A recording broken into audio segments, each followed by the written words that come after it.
दांत साफ करने के लिए टूथब्रश मत करो, खर्चा बचेगा।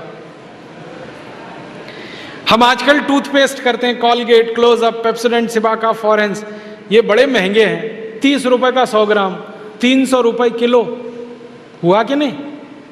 गाय का घी 200 रुपए किलो, टूथपेस्ट 300 रुपए किलो। क्या मूर्ख लोग हैं इस देश के, पढ़े लिखे सुपर इडियट। वो क्या करते हैं, 200 रुपए किलो गाय का घी नहीं खाते और 300 रुपए किलो का पेस्ट रगड़ के दांतों पे थूकते हैं। वो कहते हैं हम बड़े स्मार्ट हैं। मैं उनसे कहता हूं और स्मार्ट बनो। क्या कहते हैं, क्या करें? मैं कहता हूं ये 300 रुपए किलो का पेस्ट, इसको थूकते क्यों? इसी को रोटी पे लगा लगा के खा लो, गाय के घी से तो महंगा है। कितना फालतू खर्चा कर रहे हैं, 300 रुपए किलो का पेस्ट। मैंने एक दिन हिसाब निकाला था, एक आदमी रोज जो ब्रश करता है ना सवेरे का, तो एक बार के ब्रश में 1.5 से 2 ग्राम टूथपेस्ट इस्तेमाल होता है। तो अगर वो आदमी 60 साल तक, अपनी जिंदगी के 60 साल तक ब्रश करता रहे, तो एक आदमी का टूथपेस्ट का खर्चा 1,40,000 रुपए आता है 60 साल तक। एक पेस्ट आता है 100 ग्राम 30 रुपए का। जिंदगी में वो जितने पेस्ट इस्तेमाल करेगा 60 साल में, उसका हिसाब जोड़ा 1,40,000 के आसपास खर्चा। क्या फालतू खर्चा है, बंद करो ये, इसकी कोई जरूरत नहीं है। ब्रश को पेस्ट लगा के रगड़ने की कोई जरूरत नहीं है। फोकट का काम करो, दातुन करो, दातुन। भागवत जी ने कॉलगेट के लिए मना किया है।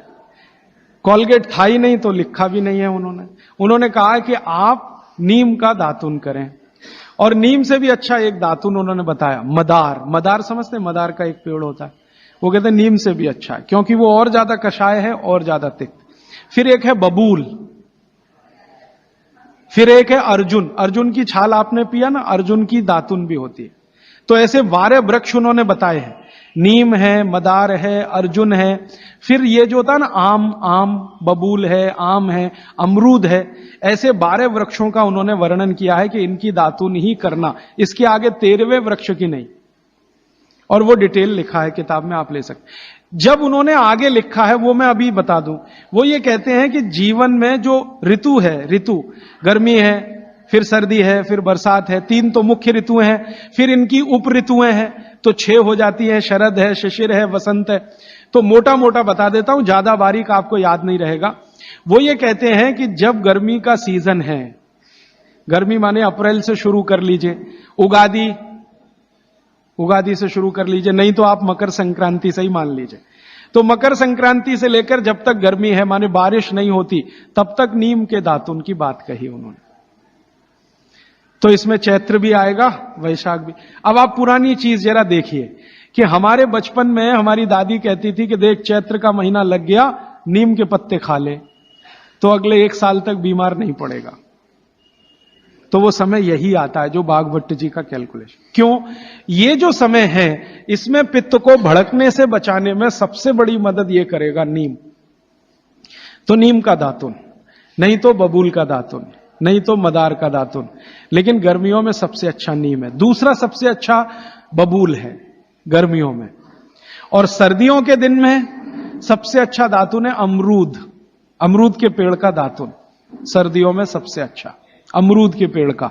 और अमरूद के जैसा ही एक और पेड़ होता है, जामुन का भी दातुन करने का नियम बताया है, लेकिन पता नहीं आप तोड़ पाएंगे कि नहीं, लेकिन अमरूद का आसानी से मिल जाएगा। और फिर ज्यादा बारिश के दिनों में जो वो बोलते हैं, तो आम का भी कर सकते हैं, अर्जुन का भी कर सकते हैं। और आप बोलेंगे जी पूरी जिंदगी अगर नीम का ही दातुन करें तो कर सकते हैं। 3 महीने लगातार करके थोड़े दिन छोड़ देना, फिर 3 महीने कर लेना। वो थोड़े दिन छोड़ने का नियम ध्यान रखना। तो फिर आप बोले थोड़े दिन छोड़ दिया तो क्या करें? उस दिन दंत मंजन कर लेना।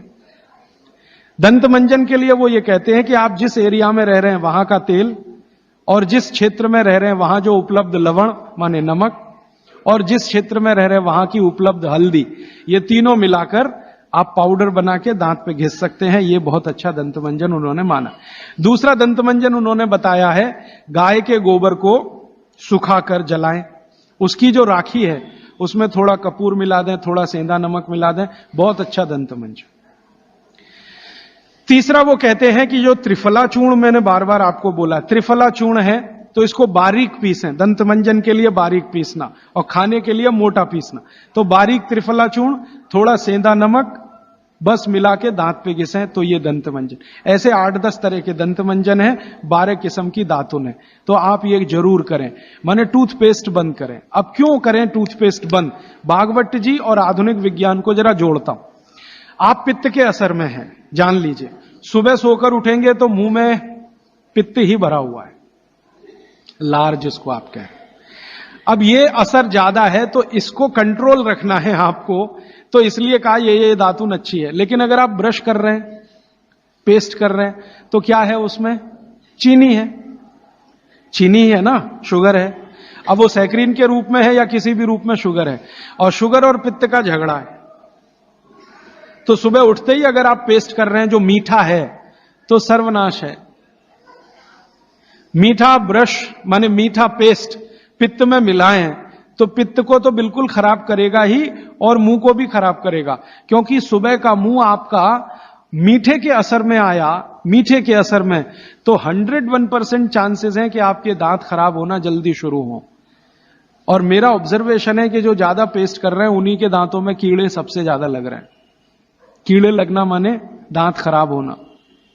आप बंद करिए, ये अच्छा नहीं है। विज्ञान के हिसाब से बहुत खराब, और धर्म के हिसाब से तो और भी खराब है। मैं कई बार यहां बोल के गया हूं, सभी कॉलगेट, क्लोजअप, पेप्सोडेंट जैसे टूथपेस्ट मरे हुए जानवरों की हड्डियों से बन रहे हैं। जैसे कॉलगेट बन रहा है मरे हुए सुअर की हड्डियों से। ये प्रयोगशाला में प्रयोग करके हम प्रमाणित करने के बाद बोल रहे हैं आपसे, क्योंकि मैं जानता हूं सामने वाली कंपनी मेरे खिलाफ केस कर सकती है। फिर भी मैं बोल रहा हूं कि कॉलगेट बन रहा है मरे हुए सुअर की हड्डियों से, पेप्सोडेंट बन रहा है मरी हुई गाय की हड्डियों से, क्लोजअप और फॉरहंस बन रहे हैं बकरी और बकरे की हड्डियों से। और अगर आप शाकाहारी हैं, चुस्त जैन हैं और सवेरे सवेरे हड्डियों को घिस रहे हैं, तो कहां धर्म पालन हो रहा है? और आप तो जैन हैं, तो इतना जान लीजिए कि प्रत्यक्ष हिंसा का जितना पाप है ना, परोक्ष हिंसा का पाप भी उतना ही है।